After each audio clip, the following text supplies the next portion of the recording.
नमस्कार, मी अजित पळव पुन्हा एकदा आजच्या व्हिडिओमध्ये आपल्या सगळ्यांचं स्वागत. लाडक्या बहिणींसाठी महत्त्वाची सूचना. जर तुम्ही तुमचं KYC केलं असेल तर एकदा चेक करून घ्या तुमचं KYC पूर्ण झालं आहे की नाही. अगदी सोप्या पद्धतीनं कसं चेक करू शकता या व्हिडिओच्या माध्यमातून जाणून घेऊयात. तत्पूर्वी अशा महत्त्वपूर्ण व्हिडिओसाठी अजून तुम्ही चॅनलला सबस्क्राईब केलं नसेल तर करून घ्या, बेल आयकॉन प्रेस करा. सर्वात अगोदर तुमचं गुगल येथून ओपन करून घ्या. गुगलवर गेल्यानंतर येथे लाडकी बहीण .महाराष्ट्र.gov.in या वेबसाईटवर तुम्हाला जायचं आहे. येथे मी टाईप केलं आहे आणि येथून आपण येथे पाहू शकता ही वेबसाईट जी पहिली वेबसाईट आहे यावर तुम्हाला क्लिक करायचं आहे. येथे ही KYCची वेबसाईट आहे. येथे क्लिक केल्यानंतर अशा प्रकारचं इंटरफेस तुमच्या समोर येईल. येथे पहा त्यांनी एक आता नवीन नोटीस जारी केली आहे.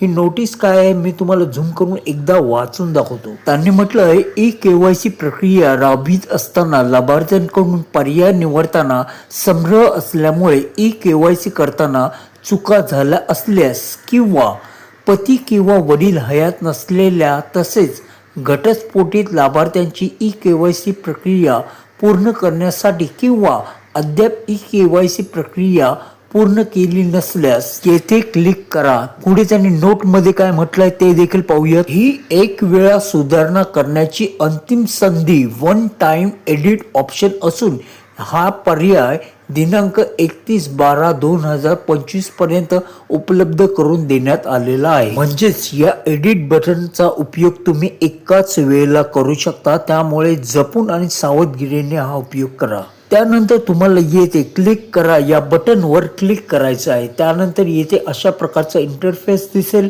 येथे तुम्हाला लाभार्थ्यांचा आधार नंबर टाकण्यास सांगितला जाईल. जो लाभार्थी आहे त्याचा इथे आधार क्रमांक आपण टाकून घेऊयात. तर मी इथे जो आधार क्रमांक आहे तो कॉपी केलेला आहे, तो इथे पेस्ट करतो. त्यानंतर येथे खाली पाहू शकता तुम्हाला कॅप्चा जसा आहे त्याप्रमाणे हा कॅप्चा तुम्हाला इथे फिलअप करून घ्यायचा आहे. मी इथे हा कॅप्चा इथून फिलअप करून घेतो ज्याप्रमाणे आहे तसा. हा कॅप्चा इथे फिलअप करून झाल्यानंतर येथून संमती द्यायची आहे. संमती दिल्यानंतर OTP पाठवा या बटनवर क्लिक करायचं आहे. त्यानंतर पहा या आधार कार्डची KYC प्रक्रिया पूर्ण झालेली आहे असा तुम्हाला जर मेसेज आला तर तुमचं KYC पूर्ण झालं असं समजा. यापुढे लाडकी बहीण योजनेचे पैसे तुम्हाला दर महिना मिळत जातील. तुमचं KYC पूर्ण नसेल किंवा तुम्हाला अजूनही काही इश्यू असतील तर तुम्ही आम्हाला कमेंट करून विचारू शकता. तर पुन्हा भेटू एका नवीन अपडेटसह. तोवर काळजी घ्या. जय हिंद, जय महाराष्ट्र.